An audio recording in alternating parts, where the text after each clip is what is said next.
it's not gonna be one of them cursed podcasts, but we got there in the end.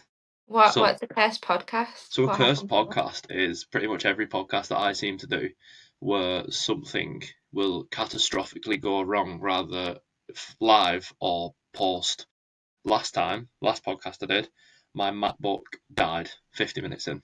Died. Just full on fucking packed in. And I was like, oh great. So I filmed the remaining 10 minutes on my phone and like hold it and then like match edit that back in, which was a real good time for me. You cannot edit to save my life.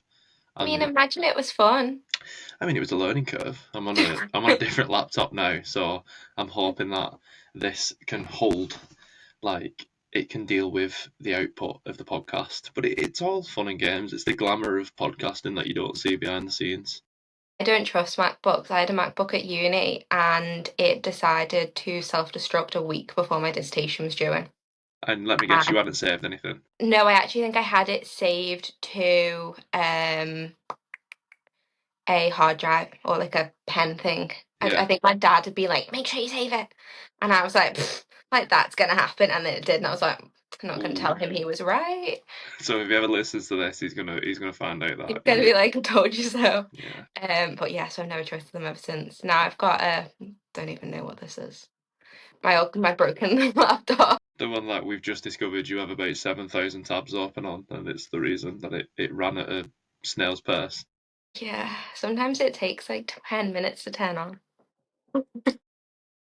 I definitely think it shouldn't do that. So problematic. So, talking of behind the scenes about me, we're not here for me, we're here for you. So, behind the scenes, Labyrinth, how has that been going? How has it been sort of building this dream? Oh my God, it has been chaotic. Like, we know how chaotic I am. Imagine me being in control with all this creativeness and then having to make big girl decisions. It's been a lot. So it officially opens on Saturday, which is really exciting. So I'm doing like a little launch event on Saturday, which is really cool.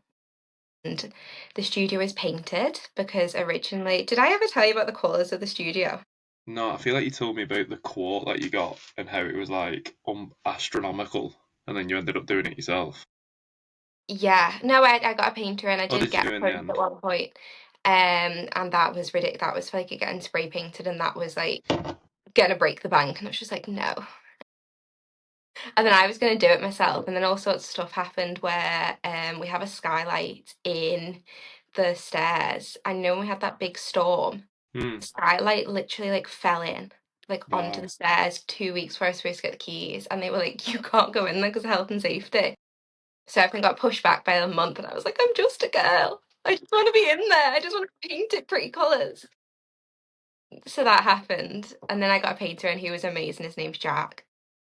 He literally like has transformed the space. It was bright like red and blue with like black on there and like live laugh love on the wall, and it was just disgusting. Not the It vibe you was was going for. no, it was not the vibe, and I was like, this is hell. And then that's all been painted. Got everything in this week. I got to use a drill, Wow. which, oh my God, me with power tools, like Danger. in danger. So that was fun. So yeah, so we have 6 instructors plus me. Um, I think I've got over like 50 classes a week or something like Wow. that. Like it's actually kind of a bit insane. No, 50, no, I'm teaching 50 classes a month, actually, sorry.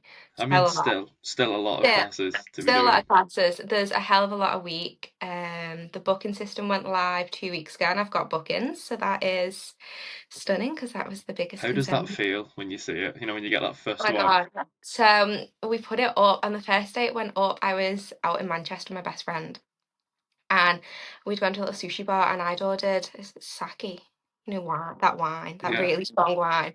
And I didn't realize how strong this wine was, so I'd had like a few glasses. And I got an email, and I thought it was a works email, and I was like, and then it actually was like the first booking. Oh my God, everyone in the restaurant must have thought I was an absolute psycho because I was like full of like, oh my God, yeah. So that was really fun. So every time I get a booking, I'm just so excited. I feel like I literally like stalk who they are, and I'm like, oh my god, where are they going? Did they come to my class? But So yeah. like getting there, like you're here now, sort of Yeah. going back and starting from the beginning, not from the beginning, but sort of how did you even get into this world? You know, like the Pilates, the wellness. It's kind of a bit of a weird one. So I have a chronic disability. So I have a thing called cervical dystonia, which basically means my muscles in my neck and shoulder lock in place. So I was in a really, really bad car crash when I was 17, and I just end up so sick from it. And I get 40 injections in my head and neck every 12 weeks. And I've had that since I was 17. I've been on like every pain management clinic you can think of since 17. And it was always like the biggest thing for it was stress, like stress triggers it. But the doctors just kept putting me on like antidepressants, stress stuff, triptans. And like, I am such a hyper happy person that I did not want to be on them. Like, it was like, imagine me being like freaking zonked out. Like, it was just Yeah, not a vibe. And I never wanted to be on them. So when I was in school, I went to a monastery in Scotland with school, not a turn and I expected you to say. yeah, no. And we like stayed with monks and all sorts for a few days, and I learned how to teach meditation. And kind of since then, like I'm not particularly like woo woo like crystals kind of vibe, but I've loved meditation for ages because it really helped with stress. So I was kind of always been big into that, and I've taught classes here and there for that for like ages. And then I've always been big into the gym. I've been going to the gym since I was like 12. I used to go to like, like teen gym or whatever. I used to do all that, and I got really into kind of like weightlifting and stuff as I got like more uni age. But I was finding because of the condition I have to train like loads, and especially weightlifting, I was training for like 2 hours a day, and it was just taking over like my whole life. So I started like kind of incorporating different stuff. So I did more yoga and Pilates, and I just kind of fell in love with it. I still love the gym. The gym is my one true love. That is where it all kind of stemmed from. But it kind of all came from there, where it was never an aesthetic thing. It was always a kind of pain management, mental health side of things. Hmm. And then it's just kind of snowballed from there. So yeah. I mean, the to find something like that, and obviously that is so intense is probably the best word to be having that, that sort of level of pain and that many injections. And I know you, obviously, outside of like in work, and we work together and stuff, and you would never know that you No. sort of have that. And is that like an internal motivator not to let that pain rule you and like take over? Yeah, because when I was 17, they basically said to me, there was like, there's no cure. It's never going to get better. If anything, it's going to get worse. And they were like, it only tends to affect people over the age of 40. So for me to have it, they were like, we've never seen this before, really, like in our clinics. So at the time, they were like, it's just going to get worse. You need to find a way to manage the pain. And I just was kind of like really stubborn. And I was like, yeah, no, it's just not happening. I'm See, not I, just I going to, believe that bit of it. The, yeah. the monastery I didn't believe, but now that bit I can understand. I was just like, yeah, no, I'm not just going to manage the pain. We're going to make this go away. And like, I literally had like my neurologist who I've been with since I was 17. His name's Dr. Ellis. He's such a babe. I used to tell him, I was like, no, I'm going to get rid of this. And he'd be like, no, you're not. And I was like, it's going to happen. And it was almost like, because they told me I couldn't do it, I was like, well, I'm going to do it. So it's basically, I've gone from being on, I think at one point I was on 25 pills a day and like all sorts of injections and everything too. I'm not really on any pain medication or pills at the moment.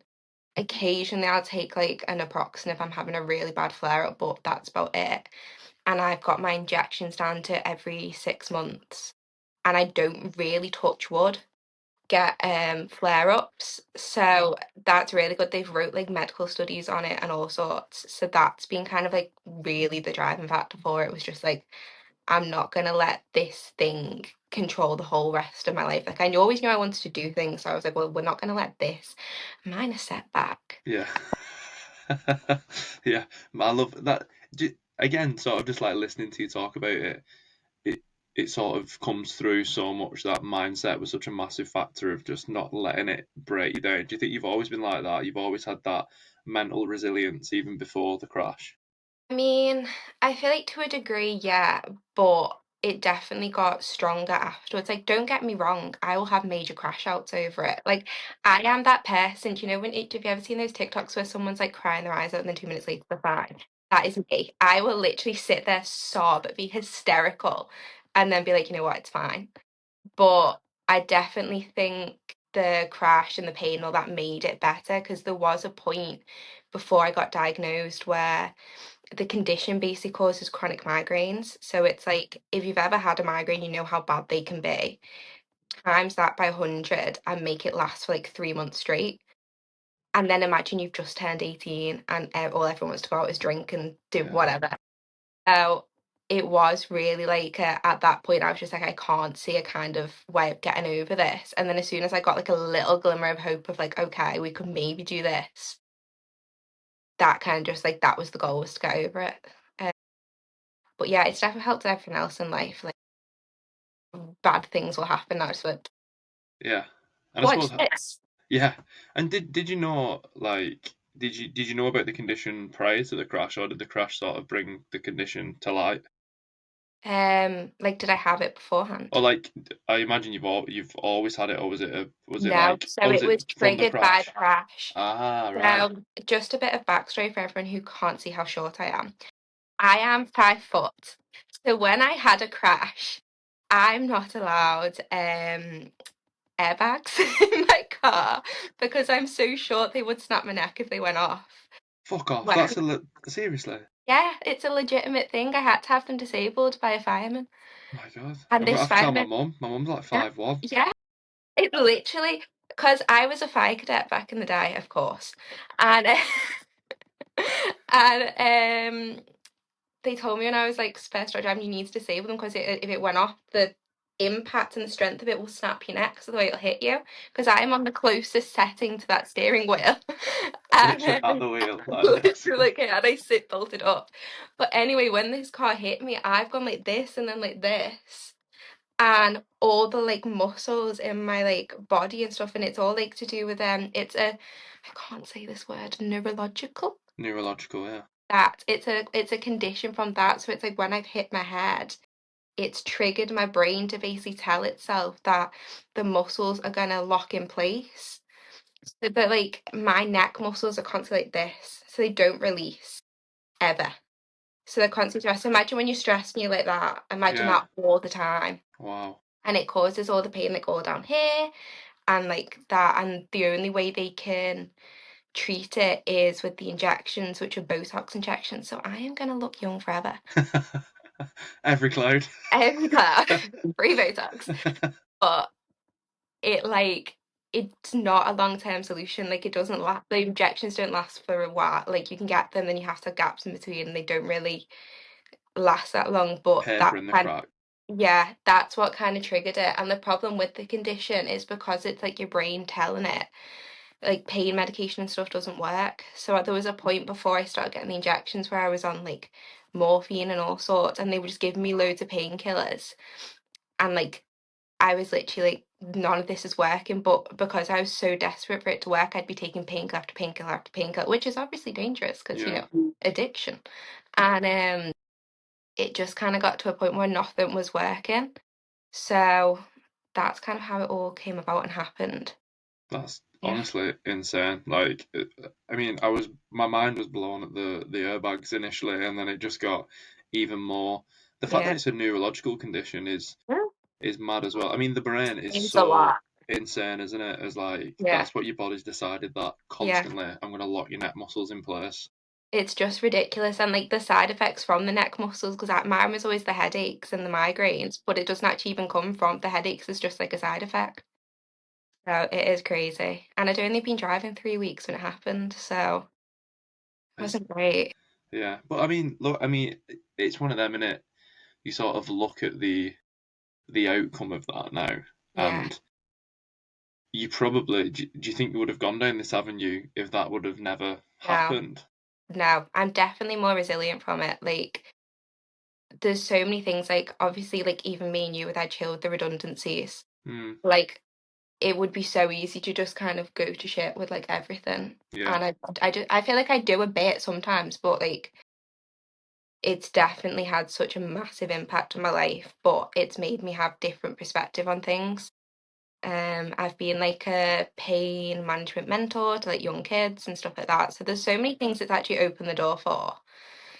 It's just obviously not great sometimes. Yeah, but like you said, that you sort of give you life skills there that you. I Yeah, mean, it's glass half full, half empty mentality, isn't yeah, it? And you are yeah, definitely half full just through listening to it. I mean, some people, half of what you've just said can yeah, happen, and then they'll just literally recoil into yeah, themselves and not take life on. And I mean, you definitely did that, and I really want to pick into sort of meditation and how much of a factor was that? And when you first did it, in your monastery with your monk pals, was it like, wow, yeah. So I'll go into the monastery first. I always feel like please that's do? quite a funny one. Because I was hoping you would, because I'm so intrigued by it, especially knowing So you in a monastery, which would be insane.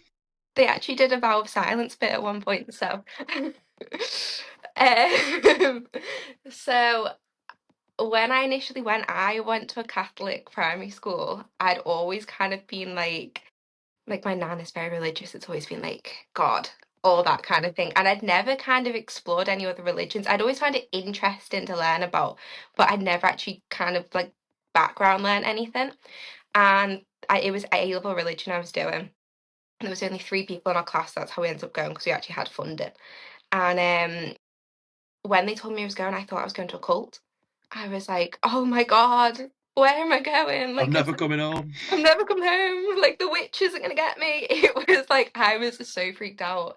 And then we kind of got there, and it was just like so calm. And I think for me at that point, I was in like a very chaotic point with the migraines and the pain. And like, I had like a really nice friendship group, but they were chaotic. Like, being 17 is chaotic in general. And you just kind of like imagine that plus everything else I had going on with these, like this crash, migraines, like all that. It was just a crazy time. So I went, and I feel like for the first time in ages, my brain just stopped. Like, I always say my brain is constantly talking, like it's constantly shh.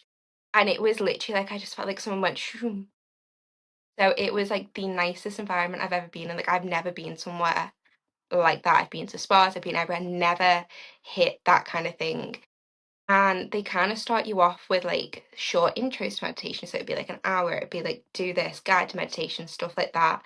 And then they kind of show you how to like focus your mind and stuff. So it was things like staring at a candle. And like at first, when you're staring at a candle, you're like, this is so weird. Like, it's like you're looking at it, but then like it's things like cause of like the fire, you become like almost like hypnotized by the flame Mm, and things like that. And it's like that learning to like focus your mind without judgment. So for me, I've always got a chaotic brain. How much I meditate, I am never gonna not have like a thought, but it's about registering like you've still got that thought, but just not really like paying it enough mind to focus on it yeah, and stuff like that. And it was really helpful for me because my stress used to be I'd get worried about something and then I'd hyperfixate on it and I'd think about it over and over and over again until I made myself sick with the migraines. So it quickly became a tactic of like, okay, well, I'm going to meditate and I'm going to think about these things are going to come into my head that I'm stressed about, but I'm just not going to let them affect me. And it was even like 5, 10 minutes of it would literally calm me down instantly. We did all breath work and stuff, so I learnt loads of kind of breathwork techniques for calming down and things. I use them quite a lot if I get really stressed. We did, is it Mandela drawings? yeah, Mandela drawings? yeah, Like, yeah, you know, they're like mindful colouring and stuff. yeah, Again, like 17-year-old me was just not very understanding of it. But again, it's just that tactic of like focusing on something and just kind of slowing down and calming down. And then kind of from the meditation, I just kind of started looking for other things that kind of gave me similar effects. I've always been big into reading, but I got more into reading and like things like that. And it was just really helpful for those stress management techniques. And then kind of going forward, I started just doing meditation every morning for like 10 minutes. And it's not like I'm sitting there like, don't yeah, get me wrong, they taught me chants. I can yeah, tell you some really cool Buddhist chants. But Like, it's just kind of that sitting and calming, because especially first thing in the morning, I find the biggest thing to do is people start making themselves lists and like, I'm going to do this, I'm going to do that, and before you know it, your brain's running a million miles an hour, you're stressed, you're anxious. Whereas taking those 10 minutes, 5 minutes, whatever it is, really calms you down, de-stresses you, and helps. And I think that has been one of the like major contributing factors to kind of not curing, but almost curing the Mm. condition. And then add like the fitness and all that on top. It's just like really helps.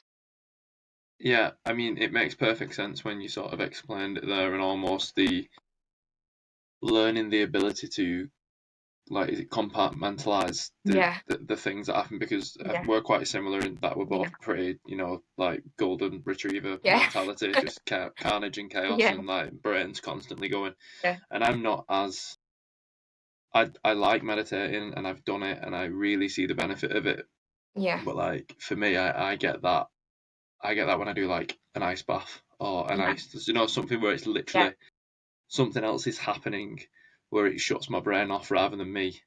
And yeah, that's probably more on me than anything else that I yeah, need for practice, like yeah, meditating and learn how to do that. But when you said there about the candle, I immediately was like, oh my God, that's why when you sit around like a campfire or a yeah. fire and you just And you're literally like, hypnotized. yeah, Yeah, mad. How that it's just sort things of, like that. yeah, just all sorts starts piecing together when people like obviously who know about it start piecing it. So you mentioned there about fitness Yes. and combining these like two passions of yours. So what was the first? Because I know like you're big into the gym, you did your weightlifting, things like that. But how did you then sort of go down like the Pilates route?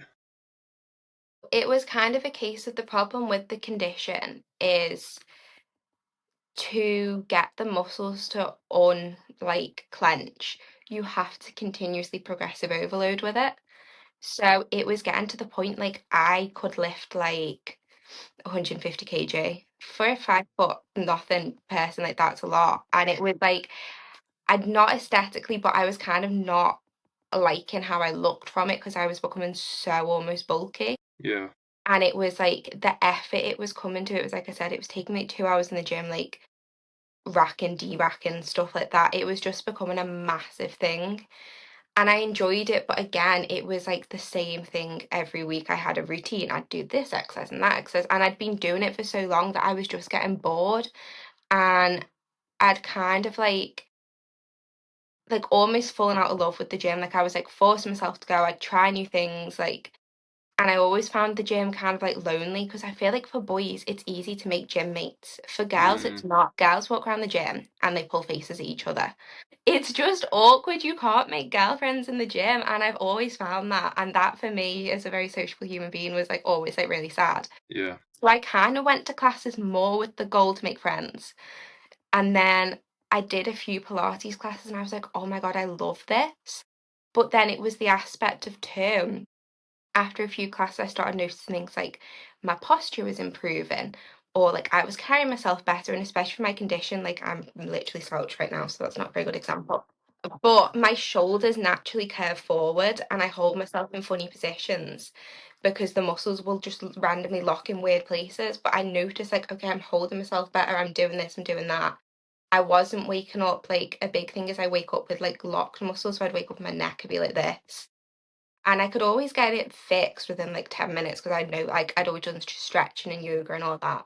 But I was noticing I wasn't getting that as much either because you kind of have yes, it's like resistance training and all that, but you also had the kind of stretching elements to it. Yeah. So I started kind of just comboing both of them. And I just noticed such a difference with it. And I also didn't feel as like inflamed all the time. So because I was lifting so heavy so much, I felt like, when your body's in a constant state of stress and you start feeling like bloated and horrible all the time, Mm. I was like that all the time, and it kind of stopped that as well. So I just kind of started doing it together, and then I just kind of fell in love with it in general. So I did my qualifications, and then yeah, and here we are today. So I mean, class. Like hearing sort of the transformation and just falling in love with something and then just knuckling down on it and lasering on. I Mm, love that. I think it's a big theme sort of in the podcast when I speak to people, and you just see the passion come through and like super motivating. So I mean, I've known about this project for a while. I've sort of Yeah, like on the periphery knowing you're seeing it sort of yeah, come to fruition, which is so yeah, cool as well.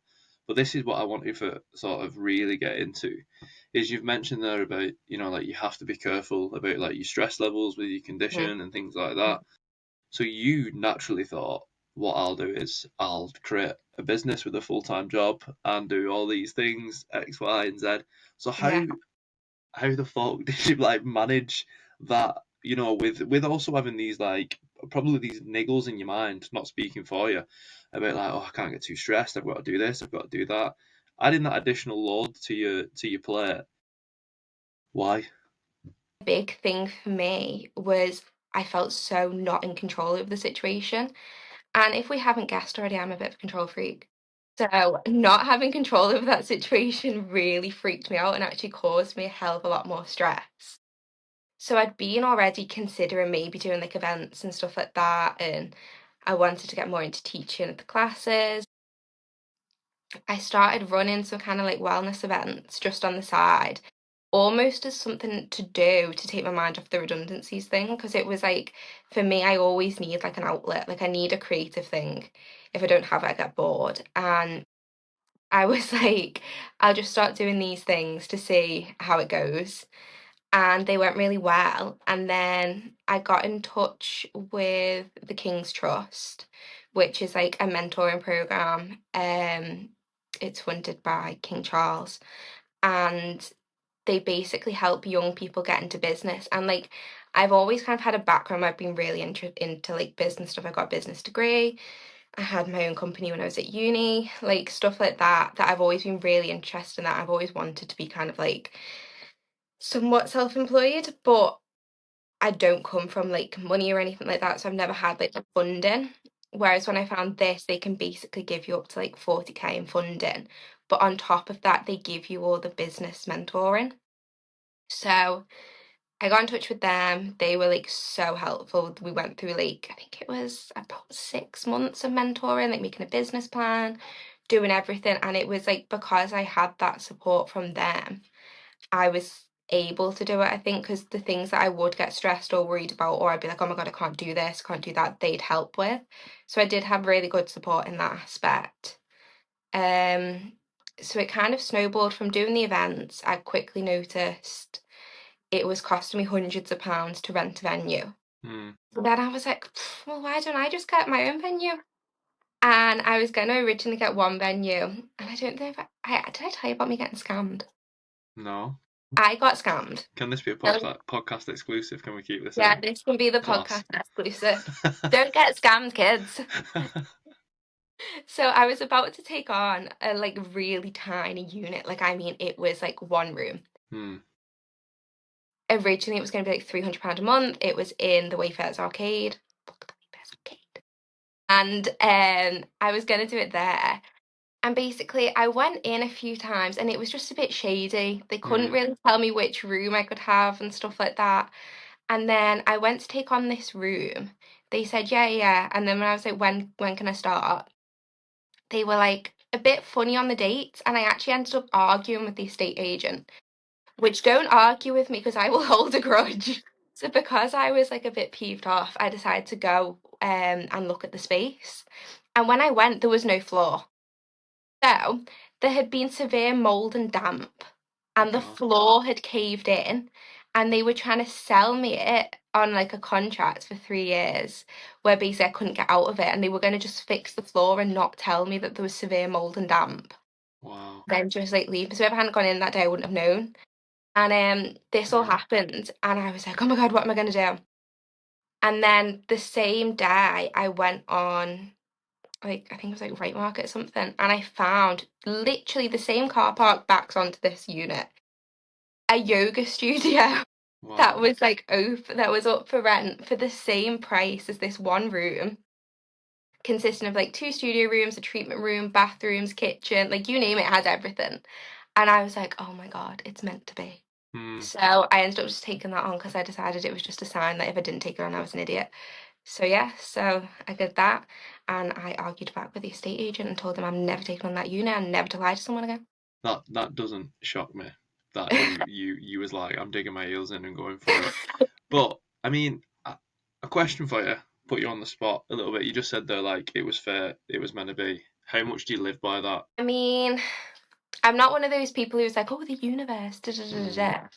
But I am someone who believes like the more you look for good things, yeah, the more good things will happen. yeah, Whereas if you're looking for negative things and you're focusing on negative things happening, the more negative things will happen to you. And I do think it's more just you're looking out for them.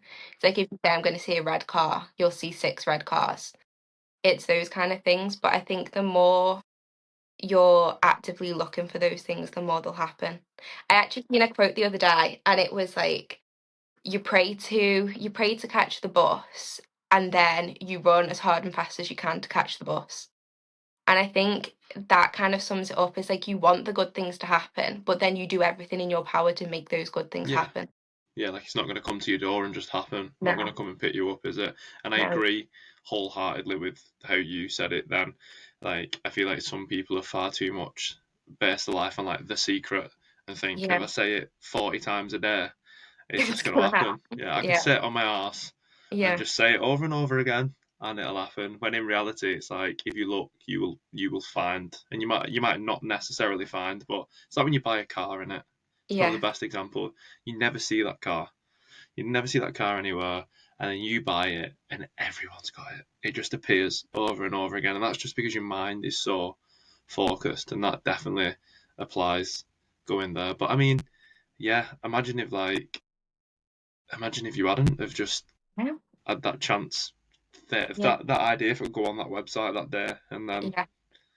I yeah, never would have seen it, and that's the thing. And it's like I do believe in kind of following your intuition. Like mm, I'm very much on like I pick up on vibes and people's actions and stuff like that. But I always feel like if you've got a gut feeling that something bad's gonna happen or something's happened, don't hyperfixate on it, but definitely like look into that a little bit because yeah. usually there's something there.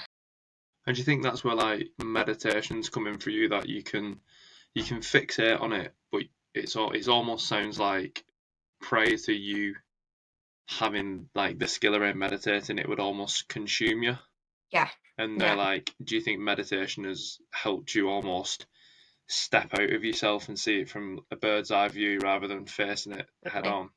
I always say I'm a fixer. Like, if someone comes to me with a problem, I will find 10 solutions for you in about 10 minutes because I'm very good at looking at the bigger picture and being like, right, we can do this, this, and this. It may not be like the initial thing you wanted to do, but I will find a solution for it. And I do think like meditation and kind of having that resilience to things has really impacted that and kind of helped along the way.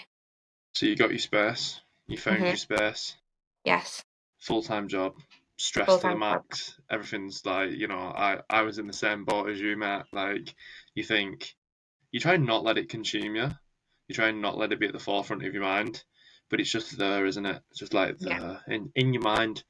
But yeah, like, I completely respect and think it is such a bold move to be like, right, I'm going to put the control back into my hands now yeah. and sort of do that. But how ballsy was that? And like, did you ever get sort of imposter syndrome and be like, what the fuck Oh, am I all doing? the time. I think like I get imposter syndrome like once a week. Like at least once a week, I'm like, oh my God, like what am I doing? But it is that kind of like I'm a firm believer of like if someone else can do it, so can I. I actually am a firm believer in the phrase if boys can do it, so can I. But that's a bit mean. So, but I generally will be I mean, like, you can well, definitely lift more than me if you're moving 150 kilos, so fair play to you. I don't know if I could do that now. That was like peak gym bro vibes. Um, I don't think I could lift that heavy now. Sometimes my 1.5 kg weights in class actually humble me a little bit. I'm telling you, Pilates is no It's not joke. for the weak. I It's did not. it. So like I played rugby, so my body is literally about 85 rather than Yeah, 29, and I got sacroiliac joint dysfunction. So it's like where the sacro joint and your hip, like the muscle, has just had like so much like trauma and damage. It's like I'm yeah, just not doing it anymore. Like I yeah. give up. I'm on strike. Mhm. And they were like, this guy, I went seeing this physio. He's like, do Pilates. Yeah. I was like 18, 19, like Yeah. fucking Pilates, man. And I got like the only way I can describe it is the Avon version of Pilates. I got like this little DVD set that was definitely Yeah. filmed on like a camcorder in the 90s, dodgy as fuck. And like you put it in your DVD player and you did it. And I did about 2 sessions and I was like, Yeah. what the It's actual so hard. yeah. Yeah. It hurts in places you didn't even know could hurt. Like you discover muscles that I'm like, how was that even Yeah. there? Like, And you but pick it is that so ball hard. up and you're like, what is this thing? What is Yeah. this deflated ball going to do Yeah. to me? And then it just Yeah. crucifies you. Literally, I was doing, I don't even know what it's called, like a sissy squat the other day, but with like the ball in between my thighs, make forces you to be in position. Oh my God. I thought my quads were gonna like literally fall off my body and walk away.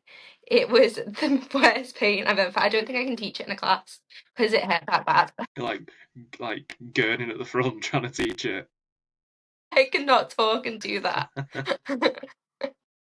So like it is I feel like it's always been about, hasn't it? It's always been sort of there or thereabouts. Because I mean, like for me, I was doing this sort of rehab like Yeah. many many moons ago because I'm old now. But like recently, it's sort of researched, hasn't it? And it's Mhm. like back at the forefront. Yeah. Everybody's doing it. Does was that like something that you considered when you first sort of went for this idea? You was like, right, this is a space. How am I gonna stand out? Definitely to a degree. I'd been to quite a few things. Like, I feel like I went to Pilates classes because it was so popular, because it was one of Mm, the easiest things to get a classes for Pilates because there's so much. So I did definitely kind of think, well, I need to make this different. But then I kind of thought, you know what? I have a personality, so I can make this class very fun. And that was kind of just my goal is like for all my classes, I don't want it to be. I feel like Pilates classes stereotypically very bitchy. Like people go in, they're all like prim and proper, and everyone looks stunning and amazing in the gorgeous little sets, and then people are just a bit like judgy. And I just didn't want that. Like I want a really fun, friendly environment. I want people to be mixing, talking, socializing. So that's kind of the whole forefront of the business model is around community. Like I'm doing a monthly £1 class for people to come and socialise, and it's going to be themed. I love wow. a theme. It's going to be themed. We're doing a wellness event once a month where we'll do like a Pilates class and an activity afterwards. So it could be like wine glass painting, a dance class, anything like that, anything fun. And the whole idea is to get that kind of social aspect back in it. Because I think, especially now, I feel like me and you've talked about this before. People have moved away from like drinking and going out and getting like absolutely like Mm, obliterated, yeah, but that can cause a lot of loneliness. And people have moved more to kind of the fitness aspect. But again, like I knew that feeling of not having anyone to go to the gym with, not having anyone to socialise with. So I really want like my classes and my space to be more about that socializing and just friendly kind of atmosphere. yeah. So yeah, that's kind of the goal I is to mean, bring more of that to it. what is it? If you want to go fast, go alone. You want to go far, go together. And like Yeah. you see that so much, don't you? And especially in the gym. Mm. And it's especially from like a male perspective. There's a lot of like grind culture and like Yeah. hustle culture and shit Yeah. like that. And like it has its place. And like there is times when like you'll know like when you was in your gym bro era, as you just said then, like there is times Yes. when you just have to like take your mind out of it and just think, right, fuck this. I'm in and I'm doing it and this is how I'm gonna get from A to B. But sometimes you just don't have that. And the only thing that gets you through the session is your mates over there fucking blowing out their ass as well and making a tit of themselves doing a sissy squat with a ball in between the legs. And you're like, this is this is what I needed to see because this is going to Yeah. motivate me to do it. Yeah. And balance is so important, isn't it? Yeah, it is. Definitely. There's been so many times where I've thought I cannot be asked to go to the gym today, and then I've gone and I've come out in like a brilliant mood. Hmm. Do you know what I mean? Or I've gone and I don't have gym friends. It's very sad. If anyone on this podcast wants to be my gym friend and you go to Vault, please adopt me. Thank you. I feel like I should like edit like a dark screen and rain clouds over you when you said that then. I have no gym friend. No one wants to be my friend. Until you get this community at It- Labyrinth, and then you'll be yeah. snowed under. Actually, I got invited to a fitness social in a few weeks because of Wow. the Labyrinth, so she's making friends. Um, But yeah, like it is just such a mental thing with the gym and fitness. It's like you've got to push through. Or that occasion when maybe I'd go to the gym and then a girl would actually smile at me and I'd be like, yes, I'm in there. So someone told they liked my outfit. I did go through a period of my best friend works for Honor Active, which is a big gym clothing brand. And I used to try and get friends by saying I can get them discounts. That didn't work either. My wife is going to listen to this now and then be saying, "Get that Yeah, discount code." literally. Tell her if she wants to be my gym friend, she can have all the codes she wants. Okay, I will pass that on because I feel like she would definitely take that offer up. I'm actually repping now. I'm not going to show you my hoodie. It's a bit messy today. That's fine. But I'm actually repping the Honor outfit right now. But yeah, like community is such an important thing, isn't it? And I feel like, especially with society today being in the phones, sort of most people get the communication and like social interaction via a screen. And I feel like this is what I know people call like CrossFit like wanky and this, that and the other and like high rocks and stuff like that. I'm a CrossFit wanker, was anyway, so shameless, I'll put my hands up. But I want to do high rocks. I just can't run.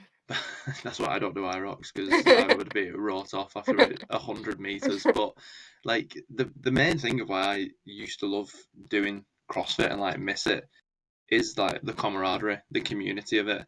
Like most people go and can't do all the movements even at like the top standard, but they still go and put the Yeah, bodies in the bin every day because it, it's almost borderline cultish. And I yeah, feel like it these is. things are, aren't High they? rocks and culty. I'm sorry. Yeah, I feel like it's more so than CrossFit these days. I Yeah, feel like High Rocks has a point to prove against CrossFit. It's like we're better than yeah, you. yeah, Yeah, literally. I do think I have a bit of a weak spot for high rocks. Do you want to hear the one time I ever tried to do high rocks? I'd love to. So, you know the little beanbag thing? Don't know what it's called. Oh, Like oh, the beanbag they put on their shoulders. oh, the sandbag. Yeah, I was like, what the So, fuck you want about a beanbag?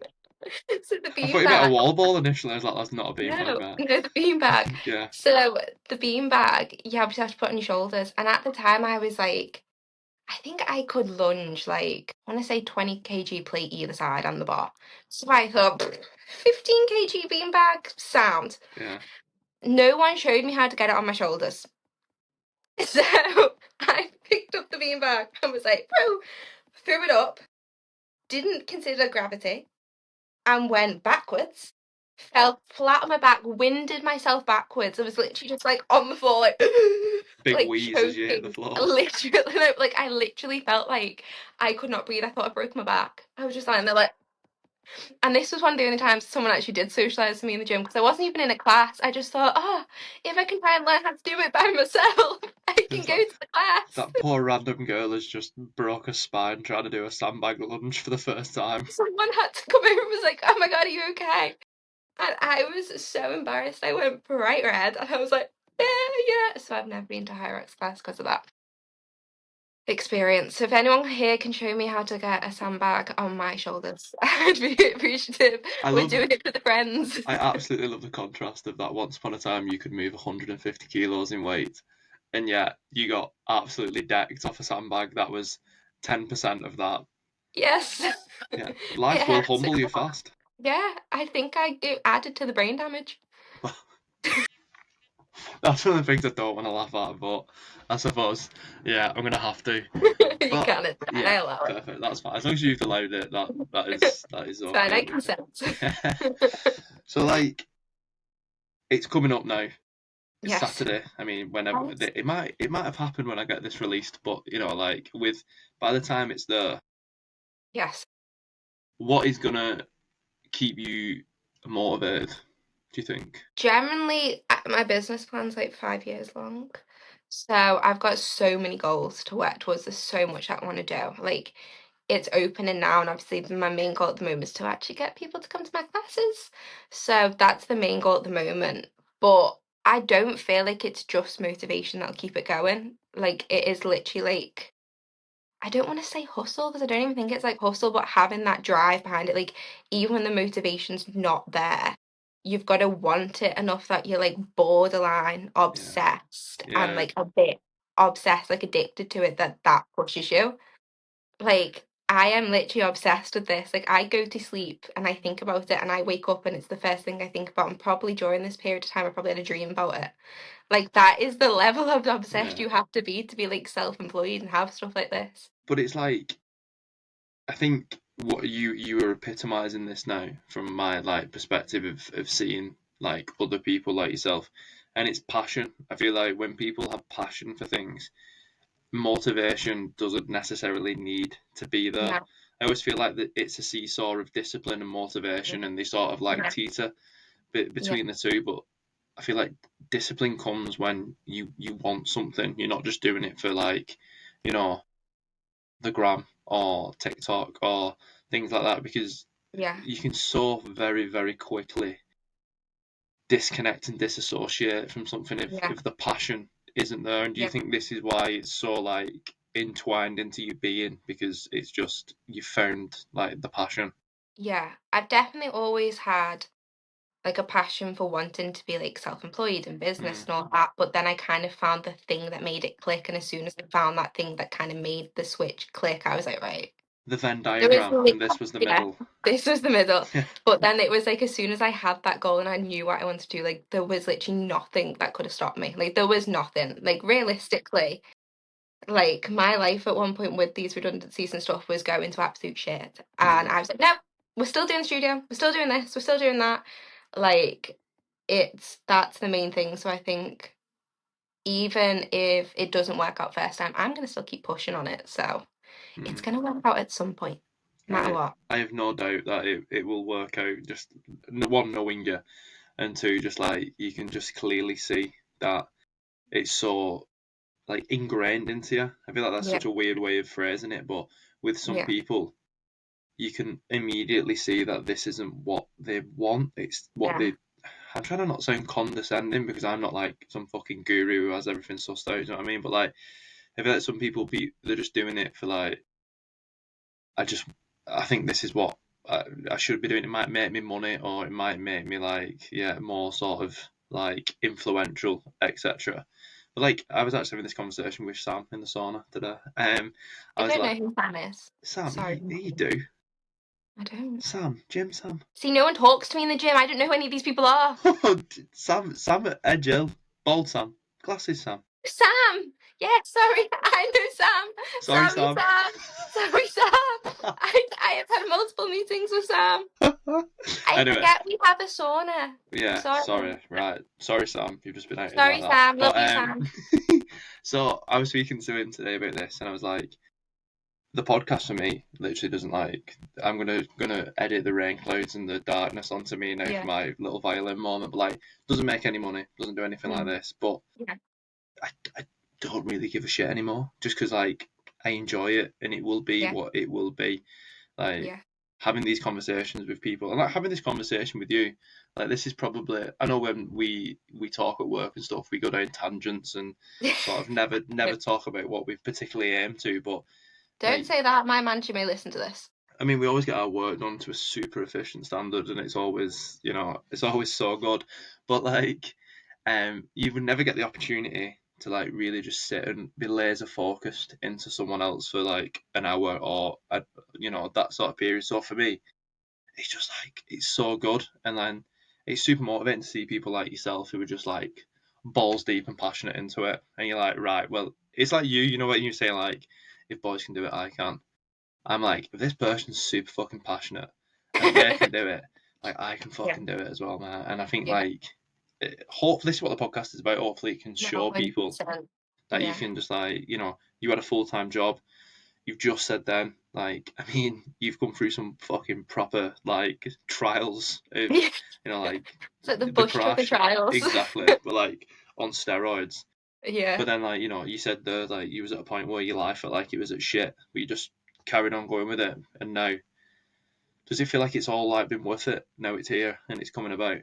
Yeah, definitely. But I think for me, I'm constantly moving the end goal. So Hmm. now I've got the studio. There's about six other things I want to do. Yeah. On top, it's all related to the studio and all involved in that and things. But like, I'm constantly wanting to challenge myself to different levels. Like I've hit this level where I've got the studio and I've got the instructors.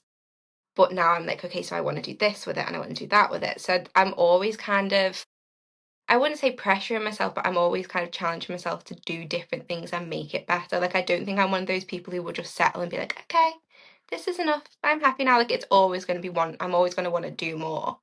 But I think it's like kind of what you've just said then about like the motivating factors. Like, I think for me, you have to have such a strong why that Mm. it's going to push you to those levels. And I always have like such a strong why with everything I do. I'm like, well, why am I doing this? And I really struggle if I'm doing things like that I don't have a why. Like if I do not care about something, I am one of those people I physically cannot bring myself to do it. Like I'm just like, I don't want to do this. So it's definitely kind of come down to that. I actually forgot what the original question was. No idea. Literally Oops, no idea. We knew this would happen. we did. To be fair, I feel like sometimes when people come like, "What are we going to talk about?" and I'm like, "I have an idea, but we just free ball it most of the time." And literally everything I Like write down, family things. that I plan to speak to people about 9 times out of 10. Never get there. Just Yeah, constant side paths and that. But yeah, like that's such a good point. Is like, what is your why? yeah, And how like I mean, I never thought about that until probably starting this podcast. And yeah, like, how many people actually have sat down and gone, why am I doing this? Like, why am I doing this? Is it because I want to? Is it because I have to? And you're like, we're probably in a fortunate position where we have, like spare time and the chance to do what we want to do. Obviously, like fucking what you work super yeah, hard as well as that, and yeah, the harder you work, the luckier you get in it, as they yeah, say. But true. it's one of them things that I think reflection is something that not a lot of people do a lot, and Mm, I think as you get older, you almost reminisce about being younger, and that's sort of like the catalyst of learning how to reflect. But I think it's so interesting that you was talking about like you obviously had like chaotic times at 17 and then fucking went to a monastery, which is still mental. But like you was obviously I feel like that's just going to be clipped. yeah, that is the clickbait title. I went and lived at a monastery. But like you was almost forced into reflecting, and like I feel like that must have been. I mean, it definitely sounds like it was the catalyst for everything else. 100%. I think, not to get a bit morbid, but especially with the crash, and I've had other things in life that have happened where it's been like I've literally nearly died. Mm, And then it that I feel like that's kind of put into perspective that especially when you're young, you think you've got so much time to do everything and achieve everything. And it's like you don't really like me, you could drive somewhere and get hit by a car, hit by a bus or whatever, and then that's it. So I'm yeah. always very keen on like if I'm doing something, why am I doing it? Like, is it a good use of my time? Is it going to help me in the future? Is it something I want to be doing and all that? And that kind of really put it into kind of perspective. And it's also being grateful for the things you can do and having those opportunities. Like, if I hadn't gone to the King's Trust, I wouldn't have been able to do this. So I'm so grateful for that opportunity. If I hadn't had the redundancy thing, I probably wouldn't have even started it in the first place because I was too comfortable. Mm, So it's things like that where you've gotta know, like, you've gotta take nothing for granted and don't I hate people who think they just are, like, owed things. mm, Like, I don't think anyone is owed things, and I think you've gotta, like, make those opportunities for yourself. 100%. I mean, and like it's so philosophical what you're saying, and like stoic and things like that. And I was watching a podcast and there was like summarize stoicism and philosophy, and it's like really clever people telling you things you already know. That's what philosophy is. And like sometimes when you sit and you just think that it's not morbid, it is morbid, but like you're absolutely right. You think fucking hell, why am I just like letting this happen? Like time is not Right. infinite, like it's Yeah. finite. And sort of as much as that freaks me the fuck out, because that fucking freaks me out, mate. Like I'll be transparent with you. Like even like the concept of it can't get my head around it. But that's like a motivator to do things and not sort of wake up one day and be 65. Yeah, literally.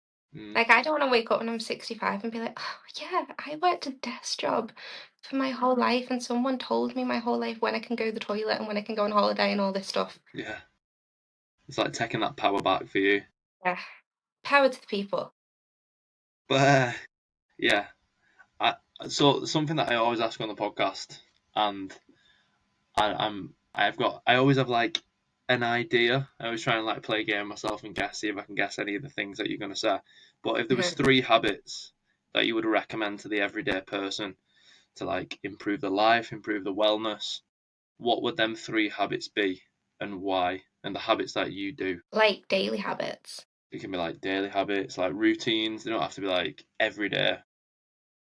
Um, Obviously meditation. We've already talked about that. Yes, Duh. I've got one right. Um, Having a good balance of things. So like I am so busy and like always doing things, but like I have a really good like routine to get me to sleep. I have a really good routine to like relax and de-stress. Like I always like factor in things like seeing friends and family and stuff like that, having that kind of balance almost to a routine, I think is really important because if you don't, you will just burn out and you won't be able to like do anything to the best of your ability.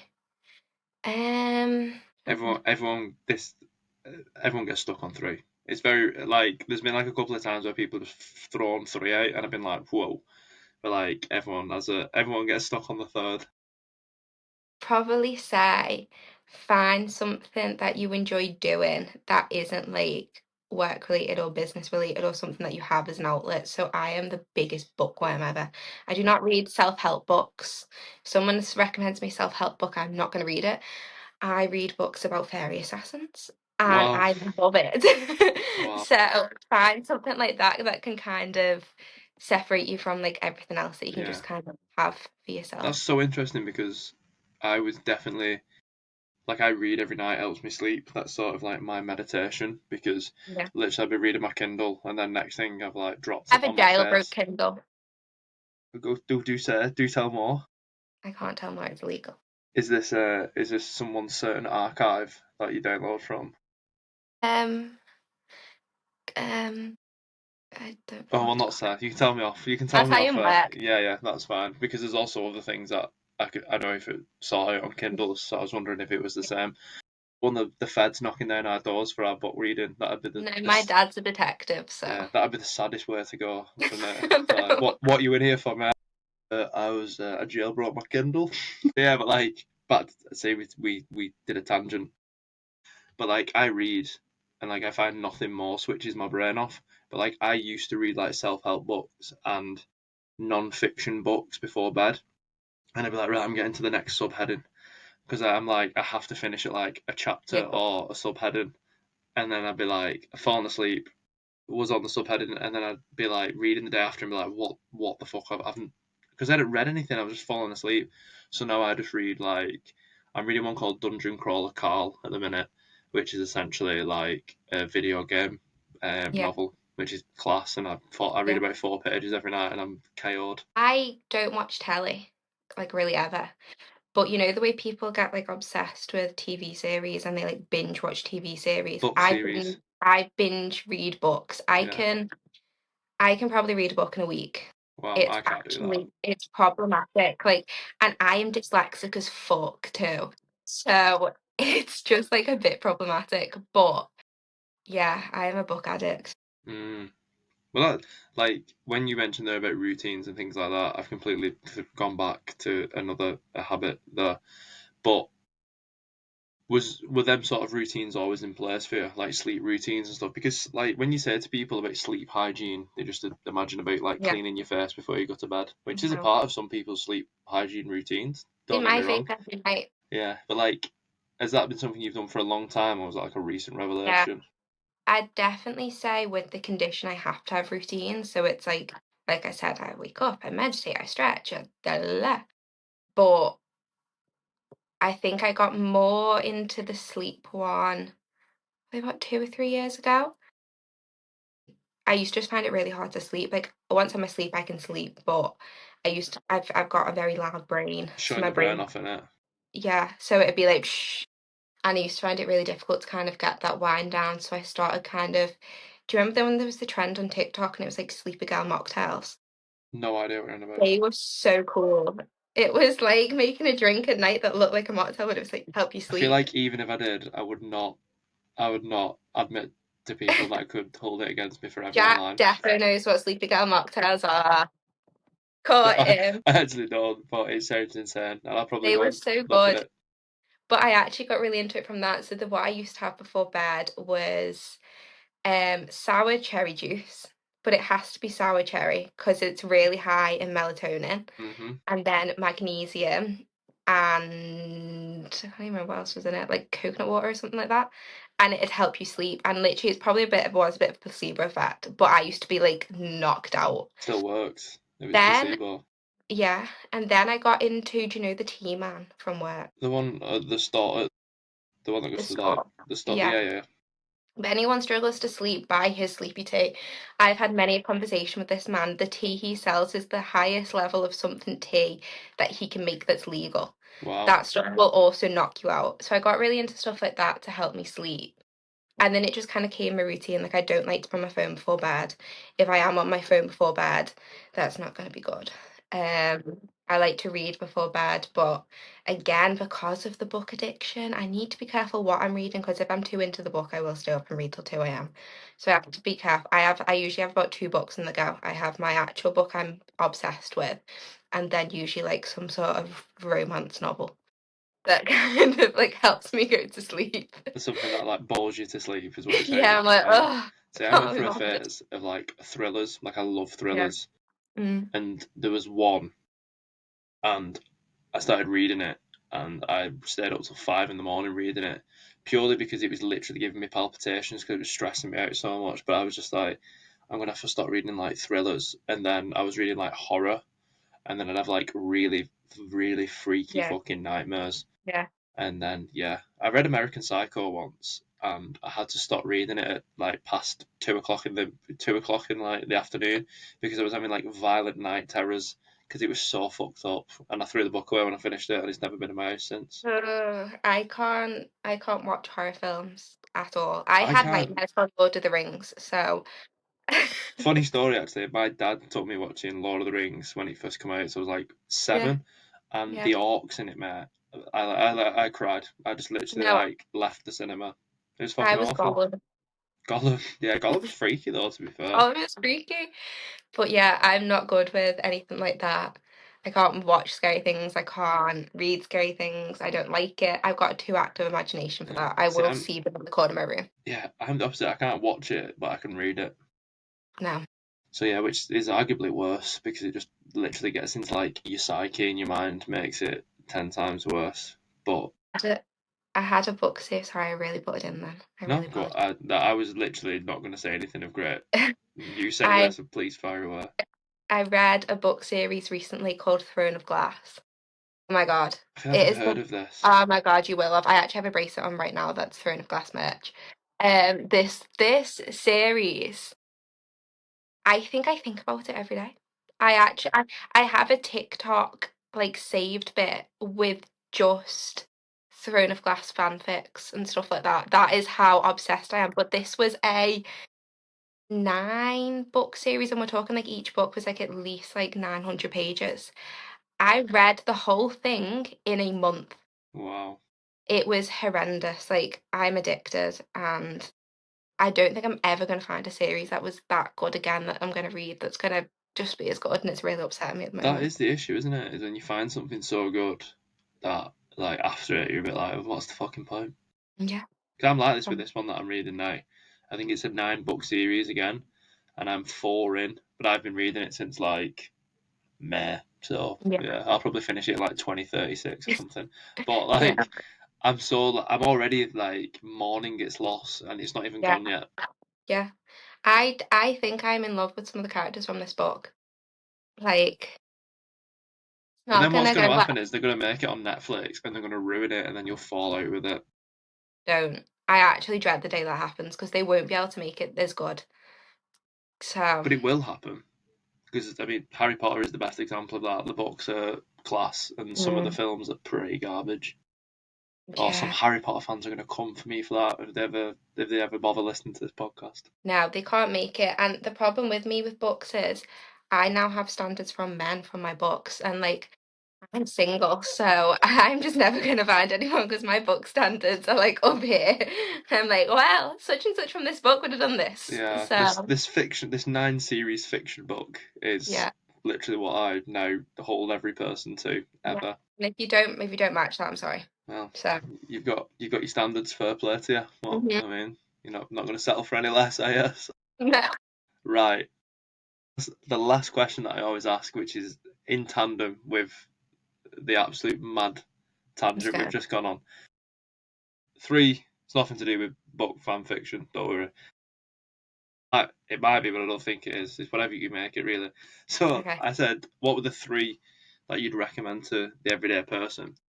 If there was hmm one habit that you have done in the past or don't do anymore, or there's a habit that you wish you did, what would that one habit or routine be and why? Ooh, give me a second to think about this one. It's fine. It's a bit of a stumper because you've just thought of it like 3 that you would like recite to everyone, and now you're like, oh, what one would I like to do? That's something that I'd like to add in. Yeah, or like you've done it in the past, or you would like to add it in. Journaling, Journaling. See, but specifically gratitude journaling. I've done this in the past and I still do it to a degree. I actively try and look for things every day to be grateful for. But I feel like there was a period in my life when things were really, really like shitty. mm, But I used to write down every single day like 5 things I was grateful for, or and I still do it to a degree, but I used to do it all the time, and I don't think I've ever been as happy as I was then. And there's a thing where if you're in a state of gratitude, you can't feel depressed or stressed because your body can only have like that feeling at once. yeah. And I'd always say like that was a massive thing, which I need to do more of it. I used to have an actual gratitude journal that I used to write in every single night, and then I don't have it anymore. I imagine in meditation though, like you do a lot of like gratitude journaling, sort Yeah, of like mentally. subconsciously. Yeah, Mm, definitely. I'd defo say that. Have I got any other habits at the moment? I've got things in the moment that are kind of helping me with the business. mm. But I don't know if they're really habits. Only want to find out. What's the one? Like What's the one that's like you wanting to say?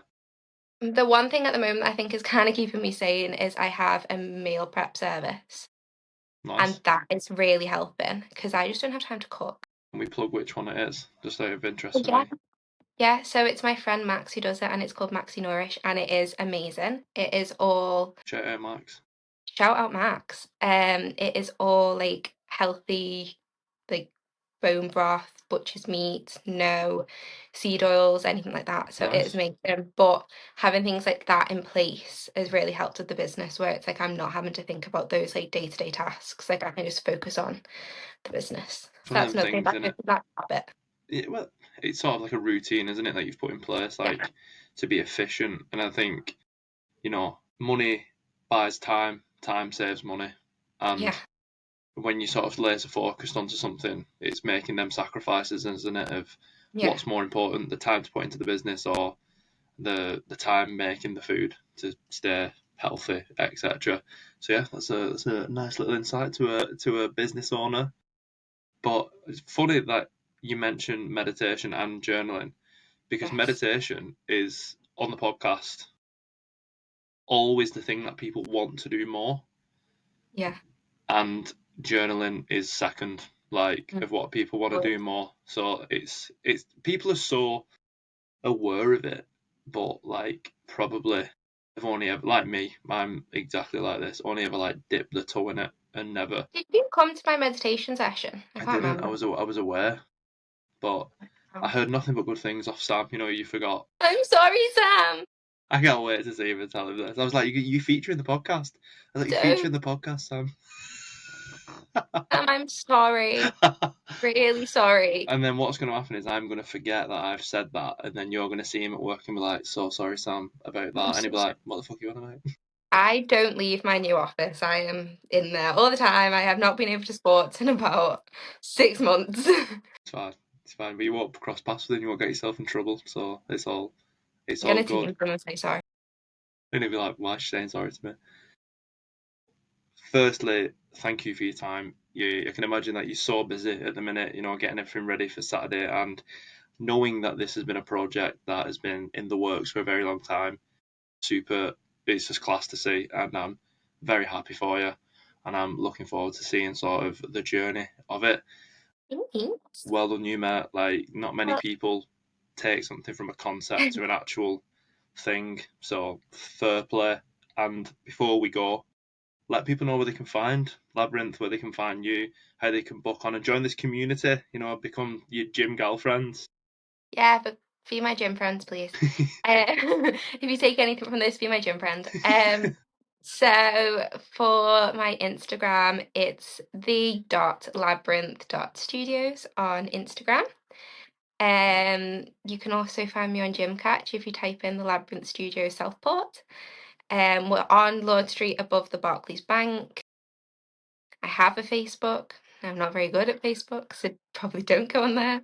But yeah, that's where you'll find me. If you want to come have some fun little Pilates sessions and just become my fitness bestie, feel free. Perfect, mate. Well, good luck with it all, and I'll put that all in the description below. And Thanks. thank you very much for your time. And Can you when check? Can you check it on Instagram? Because I don't even know if that was the right handle. yes, I definitely will check it on Instagram. But yeah, thank you so much No for problem. joining me, and I look forward to seeing whatever is next in this 5-year plan.